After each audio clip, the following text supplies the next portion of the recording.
Hello दोस्तों, कैसे हैं सब लोग। उम्मीद है अच्छे होंगे। दोस्तों, हम आपके लिए लेकर आ गए हैं chemistry organic part unit second. तो दोस्तों, इसके पहले जो हमने केमिस्ट्री इनऑर्गेनिक हम लोगों ने देखा था, उसमें यूनिट फर्स्ट था। उसके 50 क्वेश्चंस हमने एमसीक्यूज के रूप में बताए थे। उसके जो पीडीएफ लिंक है वो हमने डिस्क्रिप्शन में दे दिया है। यदि आप लोड करना चाहें तो लोड कर सकते हैं। दोस्तों, अभी तक हमारे चैनल को यदि सब्सक्राइब नहीं किया तो सब्सक्राइब कर लीजिए, लाइक कर दीजिए, शेयर कर दीजिए, कमेंट कर दीजिए। जो भी आपको और क्वेश्चन चाहिए, जैसा भी आपको लगे कमेंट में लिख सकते हैं।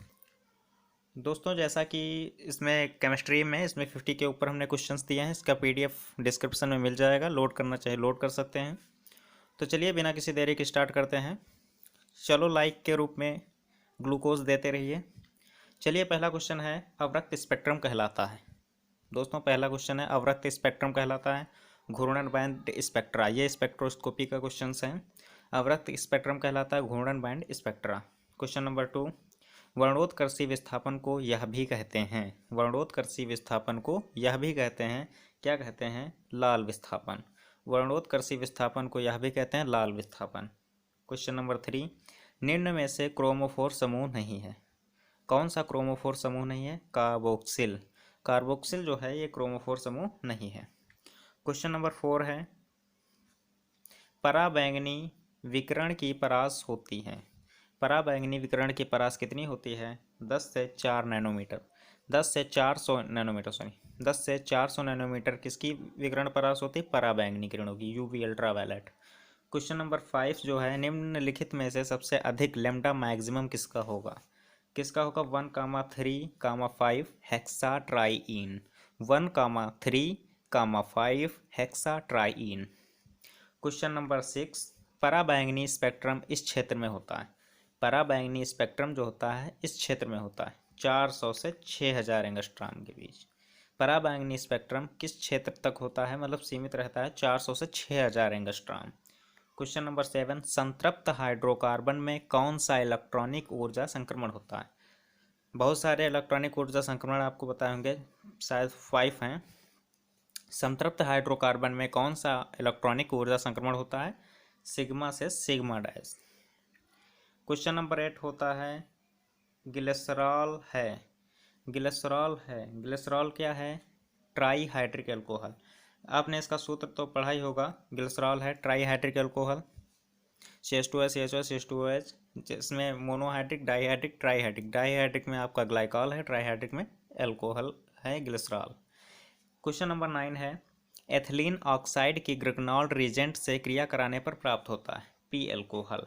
एथिलीन ऑक्साइड की जब ग्रिग्नॉल्ड अभिकर्मक के साथ जब क्रिया कराते हैं तो क्या बनता है? पी एल्कोहल, या पी का मतलब होता है primary alcohol. Question number 10, Lucas reagent है। ल्यूकास अभिकर्मक क्या है? ZnCl2 plus HCl। ZnCl2 plus HCl क्या है? ल्यूकास रिएजेंट है, जो 1:1 के रेशियो में लिया जाता है। क्वेश्चन नंबर अगला जो है 11 में क्या है? C4H10O। C4H10O सूत्र में से कितने समावी एल्कोहल होते हैं? 3। C4H10O सूत्र से कितने समावी एल्कोहल होते हैं? 3। क्वेश्चन नंबर 12, निम्नलिखित में से कौन सा एल्कोहल क्रोमिक अम्ल के नारंगी रंग को हरा करने में असमर्थ है? तृतीयक एल्कोहल। निम्नलिखित में से कौन सा एल्कोहल क्रोमिक अम्ल के नारंगी रंग को हरा करने में असमर्थ है? तृतीयक एल्कोहल। तृतीयक एल्कोहल है। नेक्स्ट क्वेश्चन नंबर 13 है। 13 में क्या है? रिसोर्सी नाल की संरचना है। रिसोर्सी नाल की संरचना होती है, इसमें दो जो हाइड्रोक्सिल ग्रुप होते हैं इसमें 2 आ जाते हैं। 2 जब आ गए तो ये रिसोर्सी नाल हो गया। क्वेश्चन नंबर है 14। क्वेश्चन नंबर 14 में निम्न में से कौन सा यौगिक प्राप्त होगा जब बेंजीन डाइओजेनियम क्लोराइड का भाप आसवन करते हैं? निम्न में से कौन सा यौगिक प्राप्त होगा जब बेंजीन डाइओजेनियम क्लोराइड का भाप आसवन करते हैं? इसमें आपका आंसर होगा फिनॉल। निम्न में से कौन सा यौगिक प्राप्त होगा जब बेंजीन डाइओजेनियम क्लोराइड का भाप आसवन करते हैं? फिनॉल होगा। क्वेश्चन नंबर 15 है निम्न में से कौन अधिक अम्लीय प्रवृत्ति का है? निम्न में से कौन अधिक अम्लीय प्रवृत्ति का है? P nitrophenol.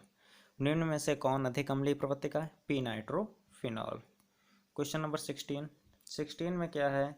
कार्बोलिक अम्ल का सूत्र C6H5OH, ये फिनॉल का सूत्र होता है। फिनॉल को याद कर लीजिए, कार्बोलिक अम्ल भी कहते हैं। कार्बोलिक अम्ल फिनॉल का ही दूसरा रूप है, दूसरा रूप नहीं, दूसरा नाम ही है। क्वेश्चन नंबर 17, विलियमसन विधि में निर्माण में उपयोग होता है। विलियमसन विधि में निर्माण में उपयोग होता है, क्या होता है? ईथर का। विलियमसन विधि से निर्माण में उपयोग होता है ईथर का। क्वेश्चन नंबर 18, ईथर में ऑक्सीजन की संख्या संकरण अवस्था है। ईथर में ऑक्सीजन की संकरण अवस्था क्या है? sp3। ईथर में ऑक्सीजन की संकरण अवस्था sp3 है। ईथर में ऑक्सीजन की संकरण अवस्था sp3 है। Question number 19, OR single bond OR समूह के परिमापन की जीसल विधि, जीजल या जीसल विधि में काम आने वाला अभिकर्मक है ठंडा सांद्र HI। OR समूह के परिमापन की जीसल विधि में काम आने वाला अभिकर्मक है ठंडा सांद्र HI।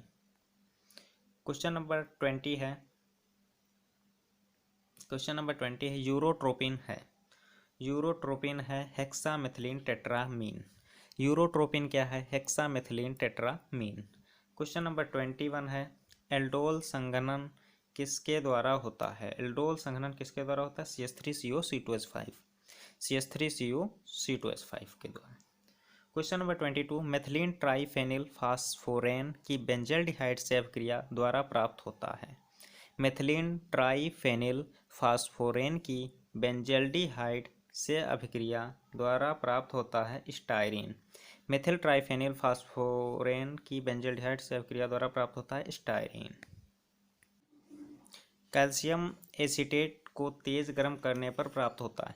कैल्शियम एसीटेट को तेज जब गर्म करते हैं तो क्या प्राप्त होगा? प्रोपेनोन 5 प्राप्त होता है प्लस CaCO3। प्रोपेनोन 5 और CaCO3। क्वेश्चन नंबर 24, एल्डिहाइड का कीटोन से विभेद करता है। एल्डिहाइड का कीटोन से विभेद करता है सिफ अभिकर्मक। एल्डिहाइड का कीटोन से विभेद करता है सिफ अभिकर्मक। नेक्स्ट क्वेश्चन आपका है 25 में निम्नलिखित में से कौन सा यौगिक धनात्मक फेलिंग विलयन परीक्षण देता है? निम्नलिखित में से कौन सा यौगिक धनात्मक फेलिंग विलयन परीक्षण देता है? CH3CHO। निम्नलिखित में से कौन सा यौगिक धनात्मक फेलिंग विलयन परीक्षण देता है? CH3CHO। CH3CHO क्या होता है? धनात्मक फेलिंग विलयन परीक्षण देता है। क्वेश्चन नंबर 26, सबसे कम क्रियाशील एल्डिहाइड कौन सा है? सबसे कम क्रियाशील एल्डिहाइड C6H5CHO है। इसको बेंजल्डिहाइड भी कहते हैं, इसको हम बेंजल्डिहाइड भी कहते हैं। और सबसे कम क्रियाशील एल्डिहाइड कौन सा है? Benzaldehyde C6H5CHO। Question number 27, methylene triphenyl phosphorane benzaldehyde से प्रतिक्रिया करने पर देता है। ऐसा ही क्वेश्चन इसके पहले भी आया था, styrene. Methylene triphenyl phosphorane benzaldehyde से प्रतिक्रिया करने पर देता है स्टायरीन। क्वेश्चन नंबर 28, बेंजल्डिहाइड से सिनेमिक अम्ल का संश्लेषण करने वाली अभिक्रिया है पर्किन अभिक्रिया या नोवेल्सन अभिक्रिया? दोनों है। बेंजल्डिहाइड से सिनेमिक अम्ल का संश्लेषण करने वाली अभिक्रिया है पर्किन अभिक्रिया और नोवेल्सन अभिक्रिया। पर्किन अभिक्रिया, नोवेल्सन अभिक्रिया दोनों क्या है? बेंजल्डिहाइड से सिनेमिक अम्ल का संश्लेषण करने वाली। क्वेश्चन नंबर 13 है, कार्बोनिल ऑक्सीजन का विस्थापन किस अभिक्रिया में होता है? कार्बोनिल ऑक्सीजन का विस्थापन किस अभिक्रिया में होता है? कार्बोनिल ऑक्सीजन का विस्थापन किस अभिक्रिया में होता है? ये तीनों अभिक्रिया हैं। तीनों अभिक्रिया में क्या होता है? कार्बोनिल ऑक्सीजन का विस्थापन किस अभिक्रिया में होता है? तीनों में से यदि एक ऑप्शन दिया तो वही लगा देना है। तीनों दिए हैं तो उपयुक्त तो सभी दिया होगा, उपयुक्त सभी पर टिक करना होगा। Benzaldehyde plus hydroxylamine, benzaldehyde plus phenyl hydrazine, benzaldehyde plus phosphorus pentachloride. Question number 31 है एसिटिक अम्ल से प्रबलतम अम्ल है। एसिटिक अम्ल से प्रबलतम अम्ल कौन सा है? फार्मिक अम्ल। एसिटिक अम्ल से प्रबलतम अम्ल फार्मिक अम्ल है। नेक्स्ट क्वेश्चन है 32, फार्मिक अम्ल मिलता किस में है? चींटियों में, बर्र में, इनमें सब में फार्मिक अम्ल मिलता है। ये भी क्वेश्चन आने में क्या आ भी सकता है। क्वेश्चन नंबर 32 है, निम्नलिखित में से कौन सा अम्लों का व्युत्पन्न सबसे अधिक स्थायी है? निम्न में से कौन सा अम्लों का व्युत्पन्न सबसे अधिक स्थायी है? कौन सा है? Acid amide. निम्नलिखित में से कौन सा अम्लों का व्युत्पन्न सबसे अधिक स्थायी है? Acid amide. क्वेश्चन नंबर 33 है, एसिटेमाइड को एसिटिक अम्ल में बदलने के लिए कौन सा अभिकर्मक प्रयुक्त होता है? NaNO3HCl का मिश्रण। एसिटेमाइड को एसिटिक अम्ल में बदलने के लिए कौन सा अभिकर्मक प्रयुक्त होता है? NaNO2+HCl।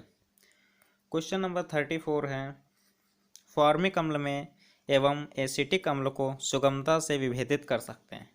फॉर्मिक अम्ल और एसिटिक अम्ल को सुगमता से विभेदित, दोनों को विभेद कैसे कर सकते हैं? टॉलन अभिकर्मक द्वारा।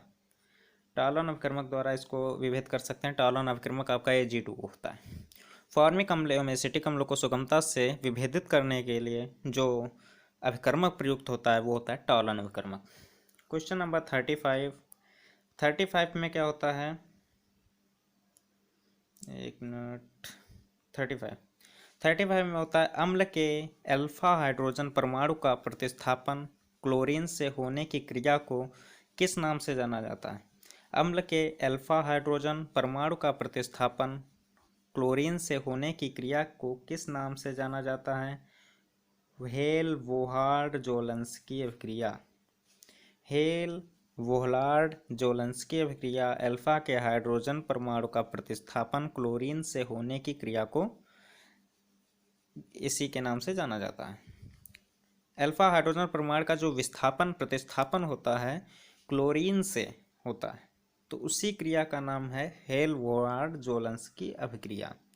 Next question 36। नेक्स्ट क्वेश्चन 36 में क्या है? RCOOH, ये कार्बोक्सिलिक ग्रुप का है। RCOOH का LiAlH4 से अपचयन करने पर क्या बनता है? RCH2OH, एल्कोहल का ही बनता है रूप। RCOOH का LiAlH4 से अपचयन करने पर क्या बनता है? RCH2OH। Next question 37, ethyl ethanoate तथा सोडियम एथॉक्साइड की क्रिया से बनता है। एथिल एथेनोएट तथा सोडियम एथॉक्साइड की क्रिया से बनता है ethyl three oxobutanoate. Ethyl three oxobutanoate. Question number 38, amine acetic अम्ल का दूसरा नाम क्या है? एमीन एसिटिक अम्ल जो होता है उसका दूसरा नाम क्या है? ग्लाइसिन।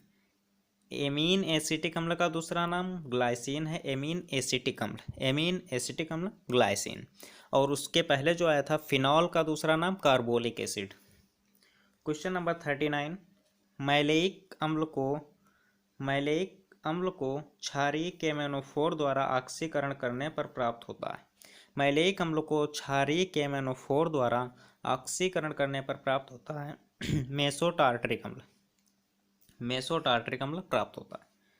मैलेइक अम्ल का क्षारीय केमेनोफोर द्वारा ऑक्सीकरण करने पर क्या प्राप्त होता है? मेसोटार्ट्रिक अम्ल।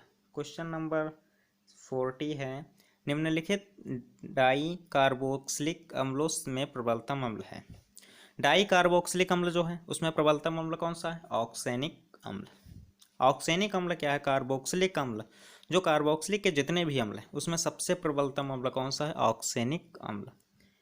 क्वेश्चन नंबर 41 है, सोडियम फॉर्मेट को 360 डिग्री सेल्सियस पर गर्म करने पर प्राप्त क्या होता है? Sodium oxalate.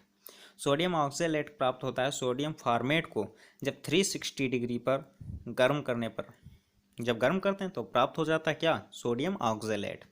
क्वेश्चन नंबर 42 है, बेंजोइक अम्ल किसके ऑक्सीकरण द्वारा बनता है?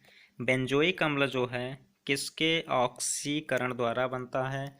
इसमें से 3 दिए हैं, तीनों के ऑक्सीडेशन द्वारा बनता है। Toluene, ethyl benzene, benzene chloride, benzyl chloride. Toluene के द्वारा, एथिल बेंजीन के द्वारा, बेंजिल क्लोराइड के द्वारा। यदि एक ऑप्शन दिया है तो इसमें से एक लगाना है, और तीनों दिए हैं तो उपयुक्त सभी में। बेंजोइक अम्ल किसके ऑक्सीकरण द्वारा प्राप्त होता है? Toluene, ethyl benzene, benzyl chloride. Question number 33 है, 33 में क्या है? प्रबलतम अम्ल गुण दर्शाने वाला यौगिक है। प्रबलतम अम्लीय गुण दर्शाने वाला यौगिक है। ये इस तरीके के ऑप्शन दिए हैं तो इसमें से आपको ये बेंजीन रिंग है, ऊपर कार्बोक्सिलिक ग्रुप जुड़ा हुआ है, नीचे एमीन NO2। तो ये वाला आपका ऑप्शन सही होगा। क्वेश्चन नंबर 44, टार्टरिक अम्ल में फैंटन विक्रमक के साथ गर्म करते हैं। टार्टरिक अम्ल में फैंटन विक्रमक के साथ क्या गर्म करते हैं? Acetone di carboxylic. Acetone di carboxylic tartaric अम्ल में फैंटन विक्रमक के साथ गर्म करते हैं। क्वेश्चन नंबर 45 है, लैक्टिक अम्ल है। लैक्टिक अम्ल क्या है? अल्फा हाइड्रोक्सी अम्ल है। अल्फा हाइड्रोक्सी अम्ल है लैक्टिक अम्ल। लैक्टिक अम्ल क्या है? अल्फा हाइड्रोक्सी अम्ल है। क्वेश्चन नंबर 46 है, पायरविक अम्ल है। पायरविक अम्ल क्या है? अल्फा कीटो अम्ल है। अल्फा कीटो अम्ल को पायरविक अम्ल कहते हैं। लैक्टिक अम्ल को अल्फा हाइड्रोक्सी अम्ल, पायरविक अम्ल को अल्फा कीटो अम्ल। अल्फा कीटो अम्ल इसको देख लेना, पायरविक अम्ल को अल्फा कीटो, लैक्टिक अम्ल को अल्फा हाइड्रोक्सी। लैक्टिक को हाइड्रोक्सी के नाम से, पायरविक को कीटो के नाम से। नेक्स्ट क्वेश्चन 47 है। 47 में क्या है कि नींबू का स्वाद खट्टा किसके कारण होता है? नींबू का स्वाद खट्टा किसके कारण होता है? सिट्रिक अम्ल के कारण होता है। ये आपने बायोलॉजी में भी पढ़ा होगा, जीव विज्ञान में। नींबू का स्वाद खट्टा किसके कारण होता है? सिट्रिक एसिड के कारण। सिट्रिक एसिड के कारण नींबू का जो खट्टा होता है। टार्टरिक अम्ल किस में पाया जाता है? इमली में पाया जाता है खासकर, ठीक है, वो भी देख लेना।